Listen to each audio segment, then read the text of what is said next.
Ahmed Ben Bella, ça a été en novembre 62 l'interdiction du Parti communiste algérien. C'est un régime qui récuse le principe des libertés collectives, c'est un régime qui récuse les principes des libertés individuelles. On a eu ce sentiment d'une dérive qui s'est manifestée par des arrestations arbitraires de collègues, députés. On a arrêté des gens, on les a torturés.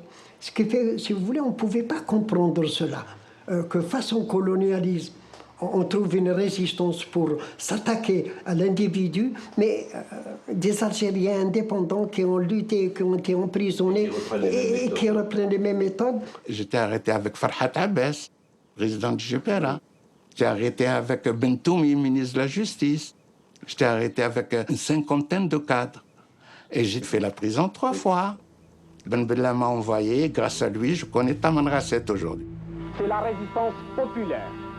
Le 29 septembre 1963, Hosni Naït Ahmed, lui aussi, défie le pouvoir à Tizi Ouzou en Kabylie. Les troupes de Boumedienne ont été harcelées sans répit par les nôtres. Maintenant, il vous appartient à vous, à nous tous, de continuer la résistance. Il réclame le pluralisme politique après la dissolution par le pouvoir de son parti, le FFS, le Front des Forces Socialistes. Ahmed Ben Bella et Ouari Boumedienne répondent par la force. Hosni Naït Ahmed sera condamné à mort et aussitôt gracié. Incarcéré, il s'évadera en 1966 et poursuivra son combat en Suisse. Je ne suis pas un dictateur et je n'ai pas du tout vraiment de vocation à l'être. Mais je suis pour un régime révolutionnaire. Et un régime révolutionnaire a besoin d'un centralisme révolutionnaire. Contrôlé, mais un centralisme révolutionnaire, tout simplement. En réalité, le vide politique s'est fait autour de Ben Bella très rapidement. Ben Bella était le seul qui ne voyait pas qu'il y avait un fossé qui se creusait entre lui et sa base politique. Sa base politique, c'est quand même le colonel Boumedienne et son armée. En apparence, à chaque affrontement, Ahmed Ben Bella semble un peu plus fort. En réalité, il est peu à peu isolé au sommet de l'État. J'ai l'honneur de vous présenter, en ce début de session, les nouveaux membres du gouvernement. Vice-président du Conseil, ministre de la Défense, Ouari Boumedienne. Ministre de l'Industrie et de l'Énergie, Bachir Boumata. Ministre des Affaires étrangères, Abdelaziz Bouteflika. Ben Bella se méfie de plus en plus du colonel Boumedienne qui tient l'armée. En 1965, la rumeur court qu'il envisage de limoger son plus proche lieutenant, Abdelaziz Bouteflika, le ministre des Affaires étrangères. C'est le pas de trop. Ouari Boumedienne craint d'être le prochain sur la liste et décide de prendre les devants.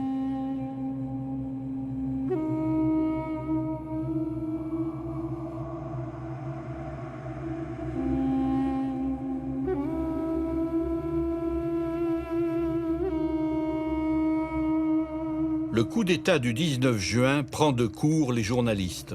Les événements qui viennent de se dérouler le 19 juin 1965 sont une affaire strictement intérieure. Qu'y a-t-il de changé? Sinon, la destitution d'un homme. Il a bouffé tout le monde. Je m'excuse encore de l'expression. Il parle, il accuse, il attaque. Pour la première fois, un membre du Conseil de la Révolution affronte les journalistes. Il s'est substitué à tout, au Parlement, au Comité central, aux institutions, à la justice. Tout s'est passé très très vite. Boumedienne envoie ses chars dans Alger. Boumedienne fait arrêter Ben Bella.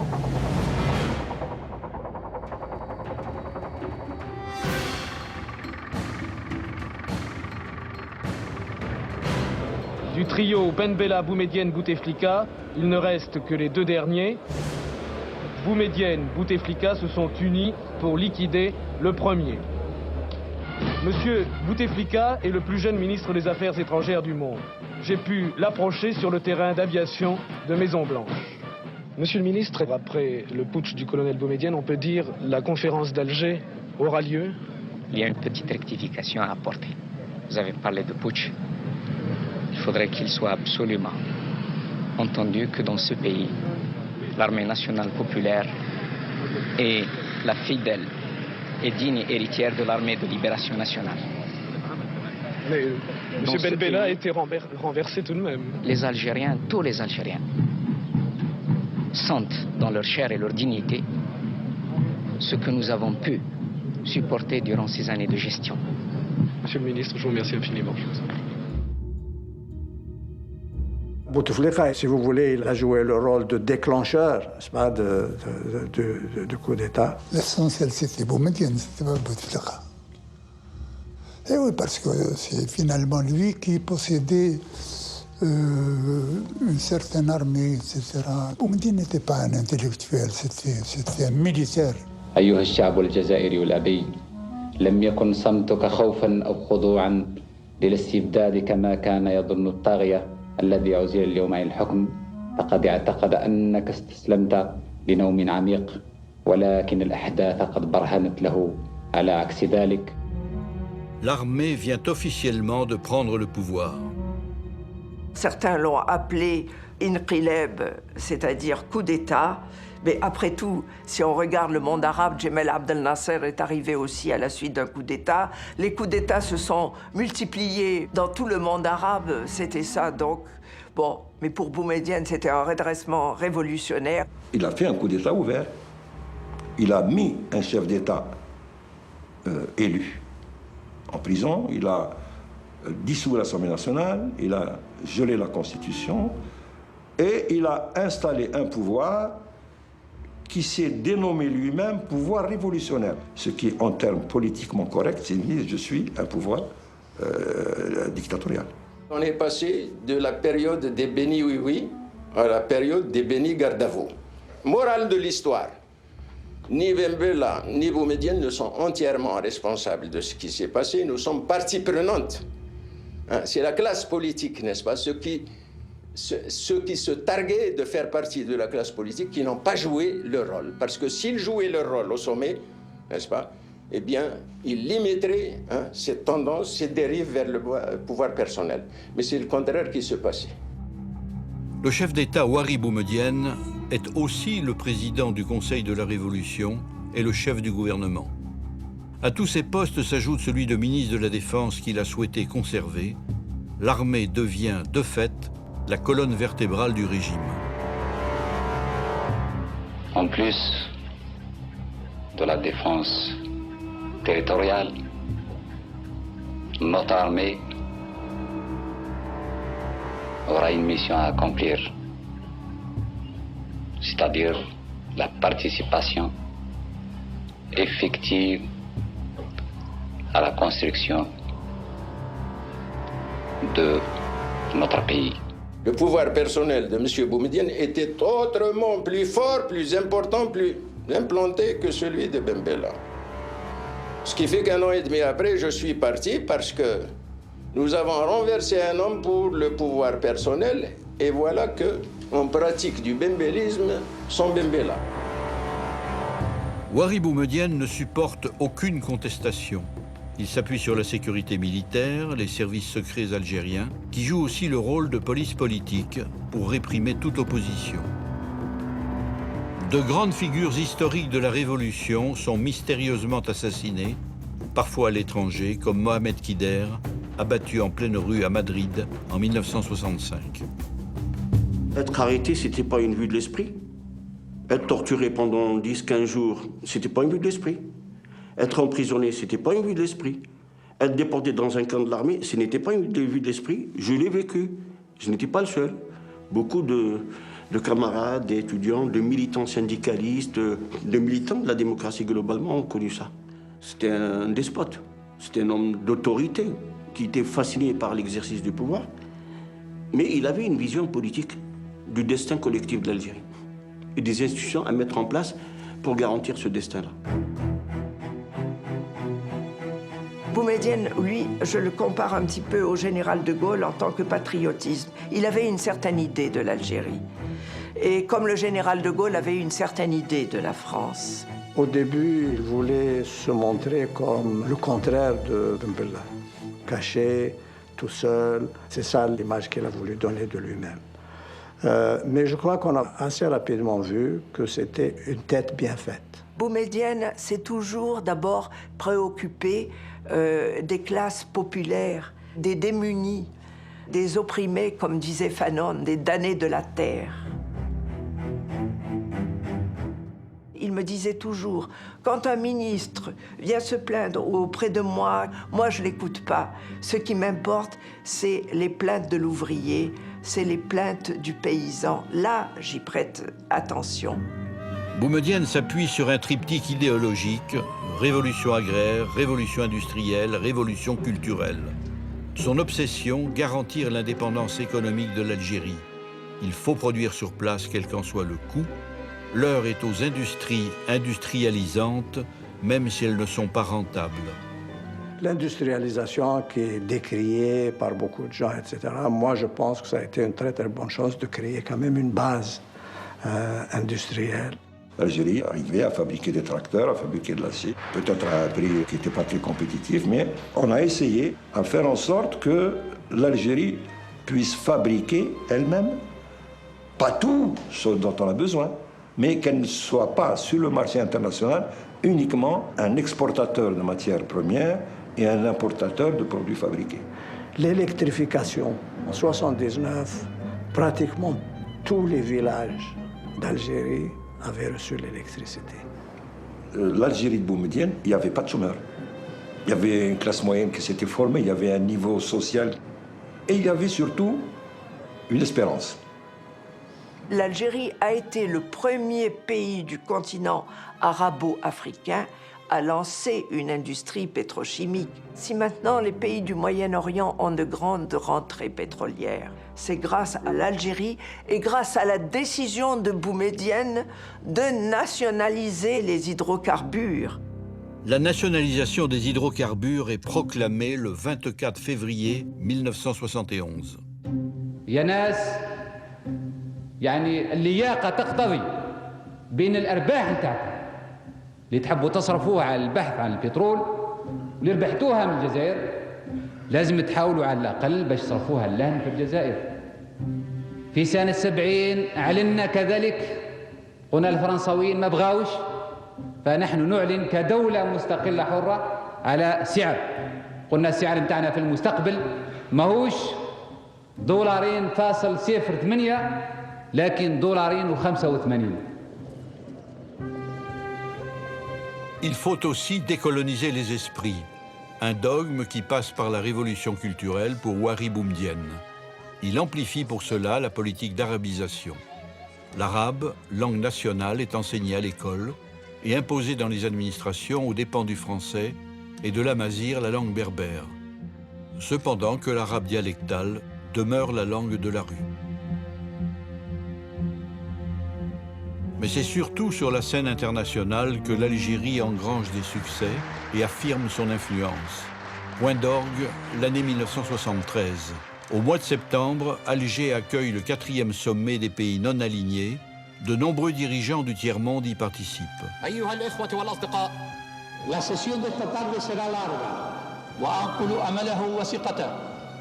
Houari Boumedienne devient secrétaire général du mouvement.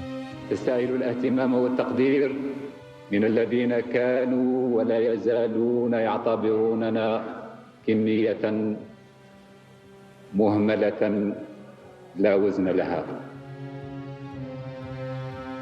Nous avions choisi le non-alignement comme idéologie de politique internationale et nous avons réussi, si vous voulez, à nous hisser au niveau des plus grands. Alger, c'était la Mecque des révolutionnaires. Et tous les mouvements d'indépendance avaient des bureaux à Alger. Et Bouteflika, vraiment comme personnage principal, a joué un rôle extrêmement important dans cette politique du mouvement non aligné qui avait un rayonnement considérable pendant les années 60 et 70. L'Algérie est résolument engagée aux côtés de l'Angola, du Mozambique, résolument engagée aux côtés du peuple du Vietnam, de la cause cubaine, autrefois de la cause de Saint-Domingue, de toutes les causes de la liberté dans le monde. Boumedienne est populaire, mais il lui manque une légitimité. Il va l'obtenir par les urnes. 11 ans après le coup d'État, il est élu président avec 99% des voix. Faut-il rappeler qu'il est alors candidat unique? Boumedienne était respecté par les Algériens parce qu'il ne leur a pas raconté d'histoire. Il ne leur a jamais dit « je vous apporte la démocratie ». Mais en même temps, il s'occupait des problèmes des Algériens. C'est pour ça qu'il a été respecté par tout le monde. Les Algériens s'attendent à le voir diriger le pays encore de longues années. Aussi sont-ils surpris quand en novembre 1978, les médias se font l'écho d'une nouvelle inattendue. Le président Boumedienne est atteint d'une maladie incurable. La maladie du président Boumedienne est similaire à celle du président Pompidou, une maladie du système immunitaire des humains complexes ou encore maladie de Waldenstrom. Ça a été les appellations qu'ont donné les différents médecins, aussi bien à Moscou qu'à Alger. Elle a été brutale, soudaine. Bon, je me fie à ce diagnostic. Maintenant, s'il y a eu autre chose, il n'y a que le bon Dieu qui peut le savoir. Le mercredi 27 décembre, l'information tombe comme un couperet. Le président Houari Boumedienne vient de mourir.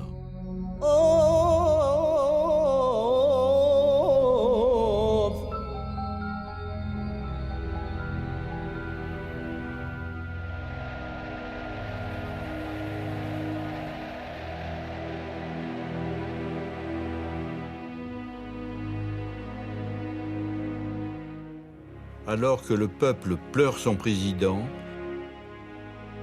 lors de ses funérailles, 2 jours plus tard au cimetière d'El Alia à Alger, les ambitions s'affichent.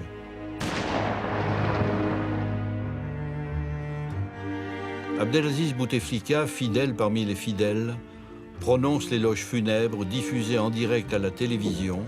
Il fait figure d'héritier légitime.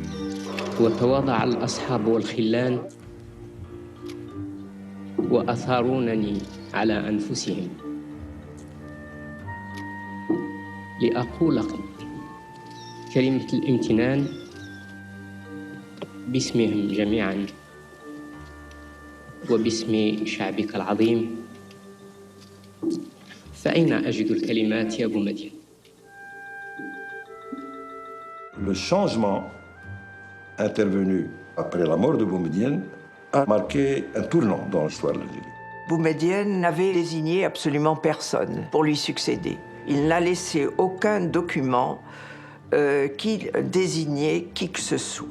Le problème à la mort du président Boumedienne, il n'y avait pas de système de succession.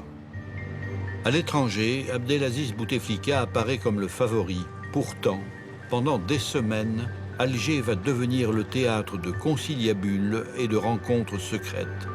Le 7 février, lors du congrès du FLN, le banc et l'arrière-banc du régime se pressent pour découvrir le visage du successeur de Houari Boumedienne.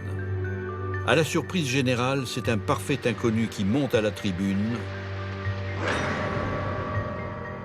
Son nom, Chadli Benjedid.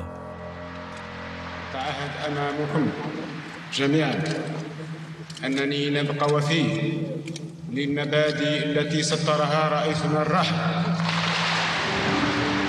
Les militaires ont choisi l'un d'entre eux.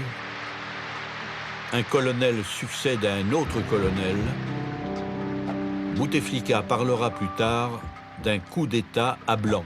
Il y avait d'autres noms qui étaient mentionnés comme successeurs possibles. L'un d'entre eux était Yahyaoui, qui était le responsable du parti.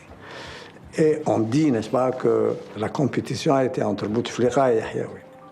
Et c'est Chadli, qui était le 3e larron, qui est passé au milieu. Mais c'est finalement les militaires qui ont décidé. C'est un compagnon, Chadli, j'étais son adjoint pendant la Révolution. Et donc on avait de me dire, Chadli, faire un pas en avant et 2 pas en arrière, toi qui as été son adjoint, il faut que tu ailles le voir. Mais moi, honnêtement, je ne vois pas président de la République et c'est pour ça que je n'irai pas le voir. Mais malheureusement, il y a des intérêts parfois qui jouent. Des gens ont peut-être vu qu'à travers Chadli pouvaient arriver à quelque chose. Parce qu'ils pensaient que Chadli était plus maniable, on pouvait le manipuler. S'ils l'ont fait, et je n'entrerai pas dans certains détails que je connais, mais que je préfère taire, ils l'ont fait avec la perspective qu'au bout de 6 mois, ils perpétraient un coup d'État contre leur candidat. L'établissement à l'époque, c'était les services de sécurité.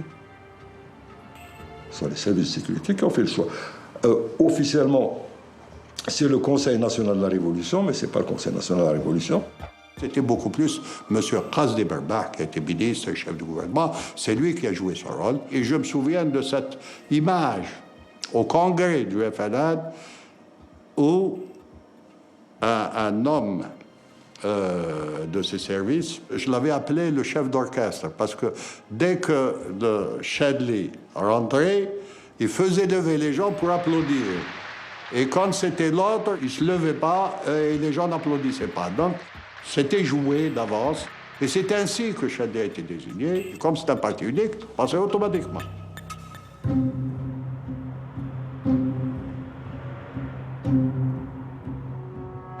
Chadli et ses conseillers souhaitent rompre avec l'ère boumedienne.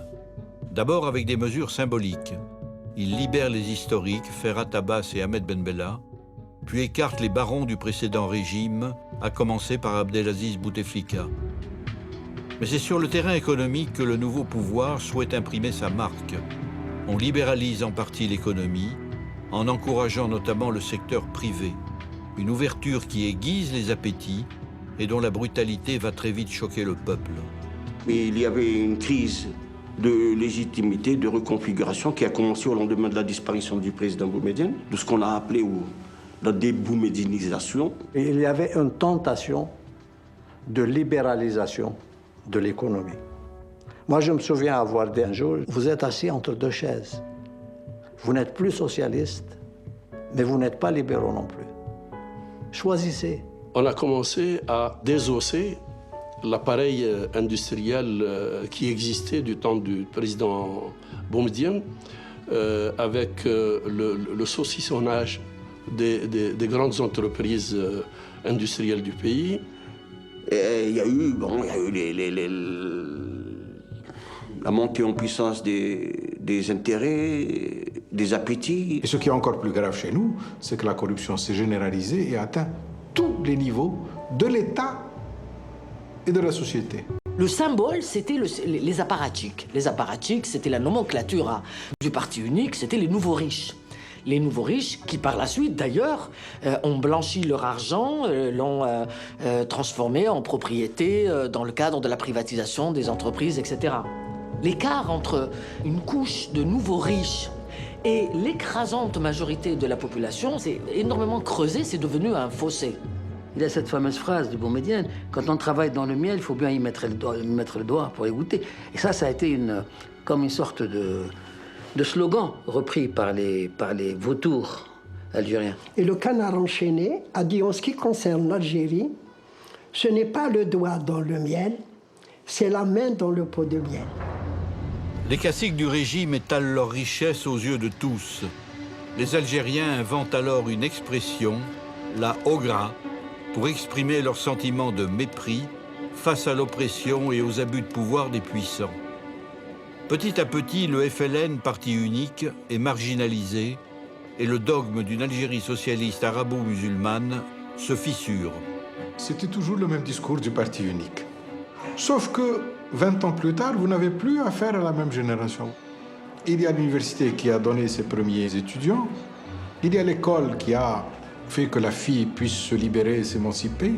Il y a une plus grosse ouverture. Les Algériens sortaient, voyageaient, avaient un contact avec les étrangers. On avait une extraordinaire production audiovisuelle. C'était les plus belles années du cinéma et de la littérature algérienne. Mais sur le plan politique, nous n'avons pas pris conscience de ce saut qualitatif. Il y avait ceux qui militaient pour la démocratie, ceux qui militaient pour le socialisme, comme c'était mon cas. Il y avait ceux qui militaient pour des islamistes aussi. C'était une période de grands débats politiques, il y avait une effervescence. Et en réalité, l'Algérie entière aspirait vers la démocratie. La révolte grondait. Il y a eu plusieurs alertes. Si vous voulez, l'insatisfaction était de plus en plus réelle. Très vite, le pays va affronter une série de contestations violentes. En avril 1980, un soulèvement des étudiants de l'université de Tizi Ouzou, en Kabylie, est durement réprimé. Les revendications? La reconnaissance de la mazir, la langue berbère, occultée par la politique d'arabisation de l'ère boumedienne. Mouloud Maamri, qui est un professeur à l'université, kabyle, avait prononcé une conférence à Tlemcen, ville arabe, au sujet de la poésie berbère, sans problème. Il a voulu donner la même conférence à Tizi Ouzou, on ne lui a pas permis. C'est quand même provoquant pour les Kabyles. Vous savez, le phénomène de la culture berbère, le phénomène du fait démocratique en Algérie est une chose absolument liée. On ne peut pas les dissocier. Est-ce qu'un État jeune comme l'État algérien peut accepter les différences sans risque d'éclater? Non, je pense que c'est le fait de ne pas les accepter qui fait qu'on éclate. Nous l'appelions, figurez-vous, le printemps amazigh. C'est juste un petit clin d'œil pour dire que les Algériens ont fait leur printemps en 80. Bon, bien sûr, il était aux couleurs locales, c'est-à-dire couleurs algériennes. Mouvement des femmes, mouvement pour la reconnaissance de la culture et la langue amazigh, mouvement pour les droits de l'homme. Il y a eu une vague d'arrestations qui est intervenue au début des années 80 contre les militants des droits de l'homme, des militants tamazirs, mais aussi des militants politiques de différentes obédiences. En 1983, moi-même j'ai été arrêté avec 13 autres militants de l'organisation politique à laquelle j'appartenais, dans la clandestinité, qui s'appelait l'Organisation socialiste des travailleurs. Et c'est à ce moment-là que, bien sûr, le régime a ressorti le Code de la famille. Ce Code de la famille est adopté en juin 1984. Il réduit les libertés des femmes en s'inspirant des dogmes religieux de la charia. Nous avons décidé, c'est les femmes qui l'ont organisé, une manifestation de rue à propos du Code de la famille devant l'Assemblée nationale. Nous nous sommes adressés aux autorités du pays pour dire « Venez d'adopter un code de la famille qui rend la femme algérienne mineure, citoyenne de seconde zone. Nous ne l'acceptons pas. » Nous l'appelions à l'époque le code de l'infamie parce que il était totalement inégalitaire et, qui plus est, totalement en contradiction avec la constitution algérienne. La constitution qui vous dit la femme, elle a tous les droits. Et de l'autre côté, le statut personnel qui vous dit que la femme est mineure pour se marier. Moi, j'ai ma fille qui est médecin. Eh bien, sur le plan du droit, eh bien, elle ne peut pas choisir son mari. Il faut qu'elle ait un tuteur. Un tuteur, c'est pas possible. À l'époque, on avait commencé un petit peu à trouver que Boumedienne était allé beaucoup trop à gauche. Et on a essayé d'encourager les islamistes pour faire un penchant à ce gauchisme qui était surtout parmi les jeunes et les étudiants. Je crois qu'on a favorisé les mouvements islamistes. En effet, alors qu'il réprime sévèrement les mouvements démocrates, le président Chadli et ses conseillers encouragent les islamistes. Il leur abandonne la gestion du culte.